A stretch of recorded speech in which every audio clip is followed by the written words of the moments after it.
Продължава разговора ни с Йордан Господинов, изпълнителен директор на Асоциацията на преработвателите на рибни продукти. Той сподели, че засиления мониторинг върху състоянието на рибните ресурси от страна на Европейската комисия се усеща и у нас. Основният мотив на институцията е подобряване на контрола върху опазването на околната среда. За да бъде това възможно и в рамките на зелената сделка, трябва да се установи състоянието на природните ресурси. Много неща се случват ще се случат в средносрочен и в краткосрочен план по отношение на изследването на някои видове, за които има много малко информация по отношение на популацията, на размерните групи, на уловите, на уредите, каквито са, да кажем, белите миди, които представляват сериозен ресурс в момента за експортно ориентираните предприятия. Рапаните също, видовете, все пак в Черно море до преди 25-30 години се ловеше само цаца. И на българския пазар от морските риби се знаеше само цаца и скумрия. В момента над 10 вида в Черно море имат стопанско значение. Те се ловят масово и като казвам имат стопанско значение, което означава, че се ловят няколко стотици тона и са на пазара. Асоциацията регулярно представя данни за официалните уловени количества от Черно море. В България в Черно море се ловят около 33-4 вида. 34 вида са по статистика, от които 10 имат стопанско значение. 10, като казвам, това са и черупчести, и двучерупчести, белите миди, рапаните, калкана, барбун, лефер, сафрит, паламут, цаца, хамсия, черноморската бодлива акула. Тя е в по-малки количества, но също представлява интерес. Но не пропущам някой вид. Това са видовете, които са на пазара. Йордан Господинов е категоричен, че рибните ресурси в Черно море са стабилни. Колкото и така в медиите да се опитва да се прокрадва идеята, че Черно море е много замърсено, много страда, не мисля, че е така. Не мисля, че е така, защото тия видове, за да се разработят като ресурс, който се риболовства, значи този ресурс го има в морето. Барбуна стана известен от последните 5-6 години. Лефера се лови 300, 400, 500, 600 тона. Говоря за чернокопа. Много от рибите са проходни видове риби. Нашите риболовци, докато настроят риболовните си кораби и уредите да ги ловят, обикновено рибата идва, какъвто е паламуда, идва, храни се, един месец се заминава. В момента при добри пасажи, когато дойдат в Черно море, ловим 100, 200, 300 до 500 тона паламут. Така е и с сафрида. Част от сафрида мигрира, хамсията също. Някои мигрират по другите брегове на Черно море, някои идват през Босфора. И това са интересни неща, защото черноморската риба действително има много добри качества и това вече масово се треби по медиите, защото е научно доказано поради по-малката соленост на Черно море.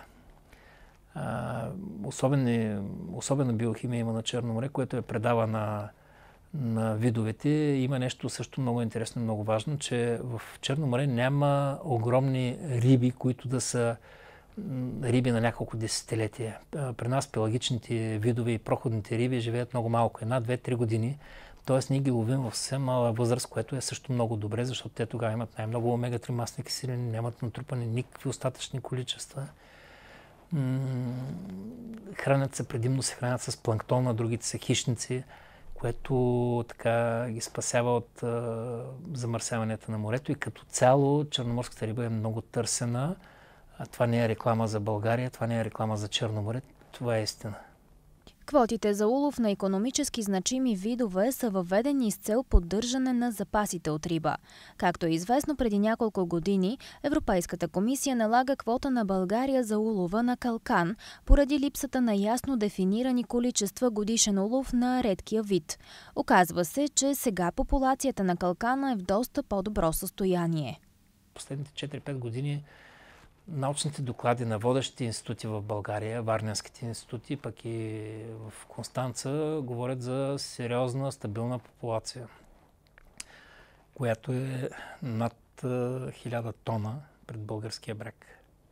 900, 850, 900 до 1200-300 тона калкан всяка година засичат пред българския бряг. Той, колкото и да не мигрираш, мигрира на по-дълбоко и после идва на плиткото на пролет да си хвърля хайвера и да се храни. Младите форми растат в по-малките дълбочини. Ами калкана квотата няколко пъти ни я повишават. Сега тая година няма да има повишение, но ние бяхме с много малка квота на 41-2 тона. В момента квотата е 75 тона, близо двойно е вдигната.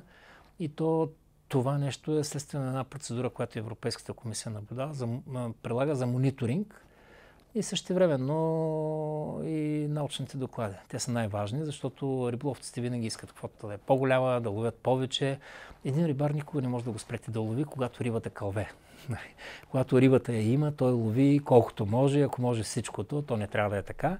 И затова има квота. Това е много ценен вид. Много трудно се развъжда изкуствено. Специално Псета максима. Това е вида в Черно море, който само японците го развъждат в аквакултура. Всички други опити в Трабзон и тук в Румъния имат успехи, но не са такива, че да бъдат на пазара. За улова на калкан е важно да се знае, че видът не трябва да е маломерен или в много ранен етап от развитието си. Това е признак за бракониерство. При такъв случай потребители и риболовци трябва да сигнализират за нередност. Много е труден контрола, защото контрола по безопасност и качество на храните се осъществява от Агенцията по храни, която макар да е агенция в рамките на Министерството на земеделието, има разминавания с контрола с Изпълнителна агенция по рибарство и аквакултури, която се занимава с контрол на риболова и първата продажба. Тоест, нишката между първата продажба и последващия контрол в заведенията, защото там не е първа продажба, там вече е препродажба, се губи. За нас, аз имах най-различни такива идеи, революционни, да кажем, всяка риба да се маркира, да се въведе стандарт. Обаче все още държавата не го е постигнала това нещо. Това трябва да са държавни мерки. Като участник в консултативния съвет за Черно море, който е друга структура, там също съм дал такива предложения, че трябва да се търси начин за по-засилен контрол, защото калкана, който го ловят и е безконтролен, ако той е маломерен, той трябва да се връща обратно във водата. Според новите изисквания и новите правила, които и ние подкрепяме, съвсем скоро давахме становище. Да, обаче ако вие нямате контрол и сте риболовец с една малка лодка, ви го стоварвате на брега, продавате го на дъмпингова цена в ресторанта, ресторанта веднага го транжира.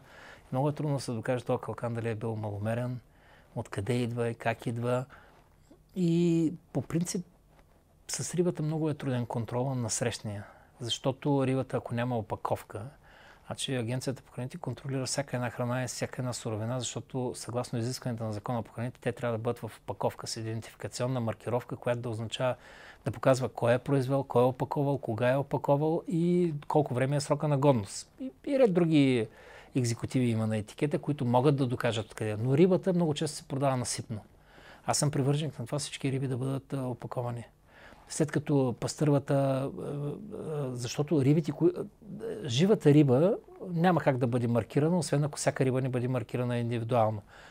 Все по-малко жива риба се продава, освен по Никулден, шараните, когато се продават. Има и някои магазини, които имат аквариум и това са отделни екземпляри.